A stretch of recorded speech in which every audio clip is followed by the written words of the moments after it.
Hey guys, coming at you from the Banya today. Got some interesting interactions from a few clients over the past couple of days that I figured I'd share with you guys because I think it's a learning opportunity for everybody. First one had to do with blood work that came in. Blood work where the LDL was really pretty high, but HDL was actually normal high, which is good. That's your healthy cholesterol. Triglycerides were totally normal. Blood pressure is normal. Blood glucose is normal. Body weight is normal. So what should this person do with a high LDL? Well, depends on who you listen to, but I like to listen to research. So what I'll do is I'll include three links to three different doctors, cardiologists, lipid researchers, talking about specifically this point in the context of high LDL. When HDL is high, which is good, when triglycerides are normal, when blood pressure is normal, when body weight is normal, when blood glucose is normal. If you put somebody on a statin, you're actually taking years off of their life. You're actually taking years off of their life. Now, when that person eventually dies, that person is more likely to die of a cardiac event. So what is that telling us? Well, it's telling us that high LDL is actually protective. It's protecting us from other things that could be going wrong in your body, cancer, etc. Because there's lots of ways that you could die. But we have enough evidence now to show that if you medicate people when all those other markers are correct, you're actually taking years off their life. Guys, your body does things in response to things. I've said this before many, many times.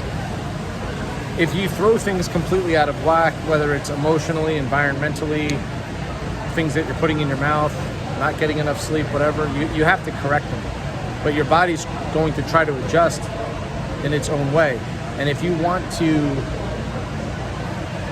castrate yourself of hormones, make sure that you take a statin, because LDL is the thing, guys, that you need in order to create things like testosterone, just one of many hormones, women, estrogen, etc. Speaking of which, that leads me to the next thing, which is a lot of talk about testosterone therapy, both for men and women. And guys, so let's just talk about men first.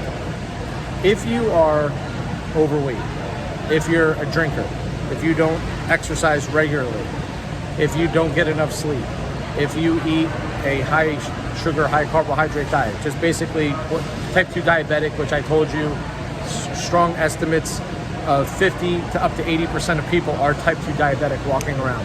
Just look down. I mean, you need to lose 25, 30 pounds, you're probably type 2 diabetic. You're probably insulin resistant. Giving you testosterone is not the answer. The answer is you need to get more sleep. You need to start exercising. You need to start breathing correctly. You need to lose that weight. You need to stop drinking, because if you want something that inhibits testosterone, start drinking alcohol.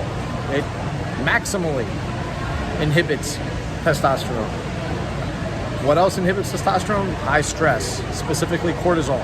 The thing that inhibits the thing that inhibits testosterone hormonally in your body is not estrogen, it is cortisol. So if you're high stress, I can predict right now your testosterone will be low. So cortisol is meant to naturally go up and down throughout the day. It rises in the morning, comes down at night, rises in the morning, comes down in the mid-afternoon, goes back up again a little bit in the mid-afternoon, and this is a natural ebb and flow. Testosterone does the same thing. You have natural times where you release testosterone, and you'll see that if you map these things out, they tend to antagonize each other. Right? So when testosterone is high, cortisol tends to be on the lower side and vice versa. But in general, if a person is running as a high cortisol person, that person's testosterone will be low. The answer isn't to put more testosterone into that person's body. The answer is to address all those lifestyle factors and then see what the testosterone levels are. And if you do that, you're going to notice, holy cow, I can't believe how maximized those testosterone levels are. In a woman, same thing, but there are certain places to start. You need to look, for example, at a woman, what are her DHEA levels? And if those DHEA levels are low, use 7-keto DHEA and watch what happens to your testosterone levels, ladies. Well studied. You know, all the other things apply for you guys. You know, the alcohol drinking, the sleep, the insulin resistance, everything. But guys, we're starting to use, you know, pharmacokinetics in a bad way, whether it's statins, whether it's hormone replacement, and not addressing the hub of the problem, and that just leads to bigger problems. All right, that's enough for today, guys. Have a great rest of the day.